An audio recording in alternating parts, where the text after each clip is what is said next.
As pictures of the Syrian regime's relentless shelling of Homs are aired on screen, Asma al-Assad asks, "This is the 21st century. Where in the world could this happen?" This online video would lead us to believe the First Lady is denouncing the brutal and bloody crackdown in Syria. But the alleged CNN news clip is in fact a fake and an edited version of a 2009 interview with the wife of President Bashar al-Assad, in which she condemns the atrocities committed by the Israeli military in the Gaza Strip. The video montage was made as a critical response to Asma al-Assad's silence over the brutal assault government forces have waged against the people of Syria. Up until a year ago, the British-born First Lady was a darling of the Western media. She represented a symbol of modernity in a company that had for a long time remained isolated from the rest of the world. But this was before her husband sought to quell the Syrian uprising with ruthless slaughter. She's now been dubbed the Marie Antoinette of Damascus, and opponents see her as an accomplice to the crimes committed by the Syrian regime. Last month, activists set up a fake official website. A statement on the hoax site read, "I am the wife of a vicious war criminal." The outrage felt by Syrian activists is fueled by the fact Asma al-Assad's family hails from Homs, and she appears indifferent to the plight of the people living there. The city has been under attack by the Syrian army for months now. Some 200 people were killed and thousands of others injured when an arms depot in the Republic of Congo's capital, Brazzaville, caught fire and exploded on Sunday. The deadly blast has angered many residents, and the online community is rallying support to come to the aid of victims. All sorts of amateur documents are doing the rounds on sharing sites, giving web users the world over an insight into what residents of the Congolese capital witnessed on Sunday. The footage shows a huge cloud of smoke which rose up into the Brazzaville sky shortly after the fire started. And we can hear the huge explosions from the munitions depot ring out across the city. Jesus. Many pictures have been posted online showing how the blast has wiped out entire neighbourhoods of Brazzaville. The Emplia area of the capital, where the arms dump is located, has been the most severely hit. Dozens of houses and other buildings have been literally reduced to rubble. It looks like a battleground and is now virtually uninhabitable.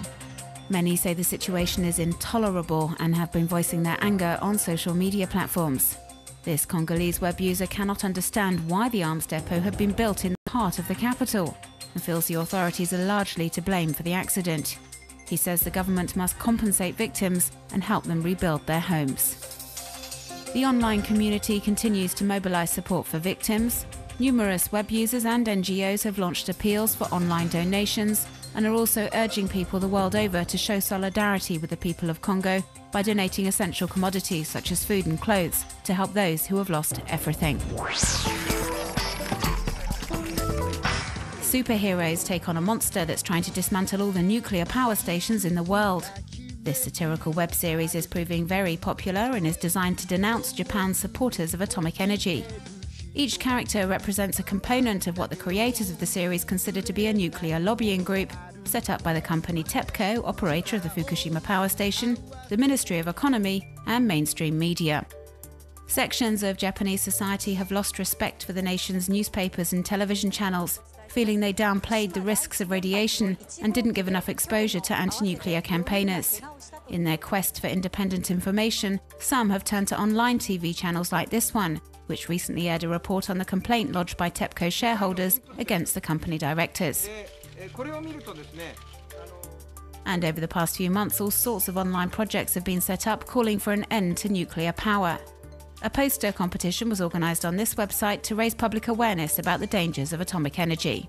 Social networkers are also getting involved. This Facebook group is asking members to post their own radioactivity readings, whilst this one is focusing on food safety for children.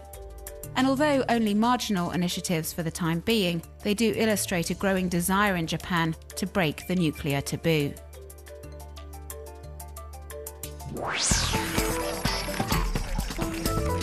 Israeli President Shimon Peres recently joined Facebook and has released this video clip to ask web users to become his friend on the social network.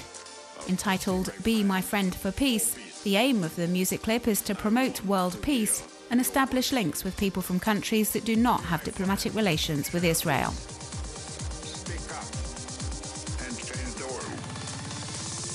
Be my friend for peace. to hear your voice. Be my friend, share peace.